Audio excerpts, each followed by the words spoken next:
अस्सलामुअलैकुम। नदीम मंसूर आपकी खिदमत में अब चलते चलते सीरीज़ नंबर 5 के साथ दोबारा हाजिर खिदमत है। इस दफ़ा मैंने सोचा कि काफ़ी लोगों के सवालात थे कि आपका कुछ यूएस वीज़े इंटरव्यू की टिप्स बताइए।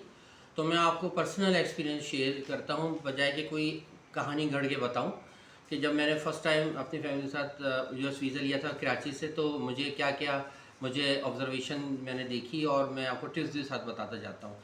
तो मैंने सोचा मैं हम लोग मियाँ बीवी और 3 बच्चे, तो मैंने सोचा कि पहले मैं अपनी बच्ची और बीवी के साथ अप्लाई करूं, उसके बाद जब वीज़ा मिल जाएगा तो दोबारा 2 बच्चों के साथ अप्लाई कर दूंगा। तो मैं वीज़ा में फॉर्म भरा, खुद से भरा, और उसके बाद अपॉइंटमेंट लेकर मैं वक्त के मुकर्रर से तकरीबन आधा घंटा पहले कराची में जो कौंसलेट जनरल है वहाँ पहुँच गया। आपको पता है वहाँ पे मैं बताता चलूँगा, जो लोग गाड़ी में जाना चाहते हैं उस बात का ख्याल कर लें कि वहाँ पे जो माई कुलाचे के पास है वहाँ पे कोई कार पार्किंग का ख़ास इंतज़ाम नहीं है। आपको कार पार्किंग आगे जाके यू टर्न करके एक खाली प्लॉट है वहाँ पे मिल जाएगी, वहाँ पे आप खड़ी नहीं कर सकते गाड़ी।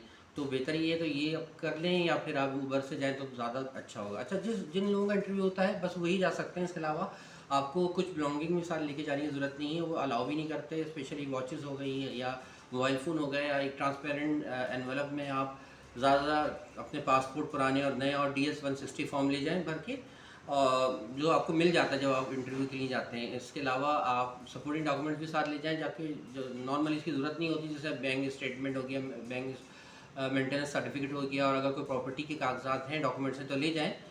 और अगर आप वहाँ पे कहीं किसी जानने वाले के ठीक है, वरना होटल रिजर्वेशन के साथ लेके जाएँ। वैसे नॉर्मली वो 99.7% वो लोग नहीं पूछते, बस आपका कॉन्फिडेंस देखते हैं। और जब आप फॉर्म भर के उसको सबमिट करते हैं तो नॉर्मली वो उस वक्त 70-80% डिसाइड कर लेते हैं कि वेदर इस एप्लीकेंट को वीज़ा देंगे कि नहीं। बाकी 30% आपकी बॉडी लैंग्वेज वहाँ काम करती है। तो मैं आधे घंटे पहले, 9 बजे का टाइम था, मैं आधे घंटे पहले पहुँच गया और अपनी बेटी और वाइफ के साथ, और वहाँ जाकर मैंने एंटर हुआ। ज़ाहिर वहाँ बॉडी सर्च होती है, उसके बाद वो आपको आपके जो अगर इत्तेफाक से कोई बिलोंगिंग्स होती हैं तो वो लॉकर्स में रखते हैं। फिर आपको अंदर जाके एक मतलब क्यू लगी होती है, वहाँ से आप मेन एंट्रेंस में दाखिल होते हैं। आपका वो फॉर्म चेक करते हैं जिसमें पासपोर्ट और DS-160 फॉर्म होता है। फिर आपको बायोमेट्रिक आपसे लिए जाते हैं और फिर एक बड़े हॉल के अंदर आपको बैठना पड़ता है, और उसके हिसाब से जब वो कॉल करते हैं आपका टोकन एक दे देते हैं जो आपके पासपोर्ट में लगा होता है, उस लिहाज से वो आपको कॉल करते हैं और उनके नंबर्स आ रहे होते हैं। तो 4-5 काउंटर होते हैं और हर जगह हर काउंटर पे कोई ना कोई एप्लीकेंट खड़ा होता है और वो सवालों के जवाब दे रहा होता है, और वो स्पीकर काफ़ी लाउड होता है तो आपको भी समझ में आ जाता है। 2-4 टिप्स हैं कि जब आप जाएँ तो उस वक्त आपको पता है कि मॉनिटरिंग शुरू हो जाती है आपकी, और बिल्कुल रिलैक्स जाएँ और वहाँ जाके कोई घबराहट का मुज़ाहरा ना करें, ना ओवर एक्साइटेड हों, ना आप कुछ डल हों, ताकि वो लगे कि बस नॉर्मल फ़ील करें वहाँ जाकर।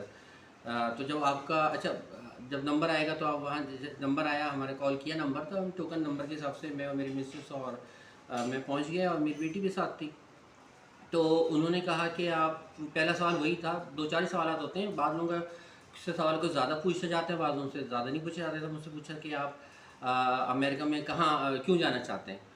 अच्छा, मैंने लैंग्वेज जो है उर्दू चूज़ की थी इंग्लिश की जगह, ये मैं आपको बताता चलूँ। लैंग्वेज का ऑप्शन होता है, तो अब वो क्यों चूज़ की थी मैं आप इसका जवाब आगे चल के दूँगा। तो मैं मुझसे पूछा आप क्यों जाना चाहते हैं? मैंने कहा जस्ट फॉर, अच्छा ये एक बात और बता दूँ कि जो सवालात आपसे करें उसका आपने बहुत एक कंसाइज़ और शॉर्ट जवाब देना है, लंबा करने की ज़रूरत नहीं है, इंग्लिश झाड़ने के चक्कर में या बहुत ज़्यादा डिटेल में जाने की ज़रूरत नहीं। जो सवाल पूछें आप बस उसका नॉर्मल जवाब दें, और कोशिश करें छोटा जवाब दें। तो और जितना पूछें उतना ही जवाब दें। तो मुझसे पूछा आप क्यों जाना चाहते हैं अमेरिका? मैंने कहा जस्ट फॉर टूरिज़्म पर्पस। तो उन्होंने कहा कि उन्होंने पासपोर्ट वगैरह देखनी शुरू किया, इसमें काफ़ी सारे वीज़े लगे हुए थे। तो जैसे कि आपको पता है मैं एक ट्रैवल फील्ड में काफ़ी अर्से से काम कर रहा हूँ, तो उन्होंने कहा कि जिसमें ऑस्ट्रेलिया, जापान, साउथ अफ्रीका और शेंजन कंट्रीज़ के काफ़ी वीज़े थे, इसके अलावा भी काफ़ी वीज़े थे। उन्होंने कहा आप इतना ट्रैवल करते हैं? तो मैंने कहा हाँ, मैं ट्रैवल एजेंसी में काम करता हूँ, तो मुझे रिपीटेड टिकट्स मिल जाते हैं, इस वजह से मैं ट्रैवल कर लेता हूँ। कह रहे हैं अच्छा, तो आप मुझे ये बताएं कि आपकी कंपनी में काफ़ी अच्छी पोस्ट है और वहाँ बड़ी-बड़ी कंपनी से आप डील करते हैं। तो अच्छा ये मैं बता दूँ, वो जो इंटरव्यूअर था वो एक गोरा था और वो मुझसे उर्दू में ही बात कर रहा था, क्योंकि मैंने उर्दू लैंग्वेज चूज़ की थी। तो आप मुझे ये बताएं, जब आपको क्या इंग्लिश नहीं आती? जो बड़ी-बड़ी कंपनी डील करते हैं उनसे आप कैसे डील करते हैं? उर्दू में बात करते हैं? मैं कह रही मैं इंग्लिश में बात करता हूँ and I can speak a very good English. तो उसने कहा तो फिर आपने लैंग्वेज में उर्दू क्यों चूज़ की? ये बिल्कुल ही अलग सा सवाल था, लेकिन आपने बिल्कुल अपनी सारी दिमाग की बत्तियाँ जला के रखनी है।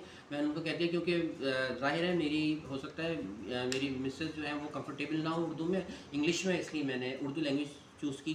तो वो सुनकर काफ़ी चुप, मतलब वो इम्प्रेस हो गया, मैंने फ़ील किया। तो मुझसे कहने लगे कि आप कितने दिन के लिए जाएँगे? मैंने कहा मैक्सिमम 10 डेज़। उसने कहा वो कहाँ रुकेंगे? तो मेरे एक दोस्त था, मैंने अपने दोस्त के पास रुकूँगा।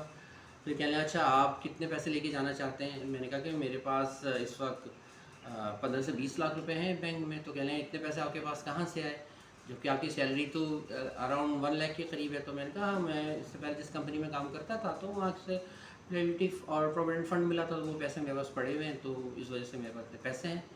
तो वो काफ़ी, मुझे लगा कि मेरी बातों से वो इम्प्रेस हो गया, क्योंकि मैंने जो सवालात थे उसके बिल्कुल बिल्कुल पर्टिकुलरली वही जवाब दिए थे जो वो एक्सपेक्ट कर रहे थे। मैंने ना डिटेल में गया और ना मैं झूठ बोला। तो कह रहे हैं ठीक है आप ऐसा करें, आप जो है 1 हफ़्ते बाद आईजी से जाकर अपना पासपोर्ट ले लें। समझ गया, मैं वीज़ा मिल गया, मैंने उनको थैंक यू कहा और वापस आ गया। और फिर 1 हफ़्ते बाद जाके आईजी से अपना पासपोर्ट अपनी मिसेस का, अपनी बेटी का कलेक्ट कर लिया। तो ये मेरी एक छोटी सी स्टोरी कह लें, या मेरी जो मैंने वहाँ जाके ऑब्ज़र्वेशन देखी। तो आप लोगों को भी इस सिलसिले में कोई सवाल या आपके सवालात आपके ज़हन में आ रहे हैं या कोई टिप्स लेनी है, तो आप मेरी डिस्क्रिप्शन में दिए हुए ईमेल एड्रेस या फ़ोन नंबर पे, व्हाट्सएप नंबर मुझसे कांटेक्ट कर सकते हैं। इंशाल्लाह मैं आपको काफ़ी बेहतर और अच्छा जवाब दूँगा जो आपके लिए काफ़ी मुफीद और यूज़फुल साबित होगा। Thank you very much.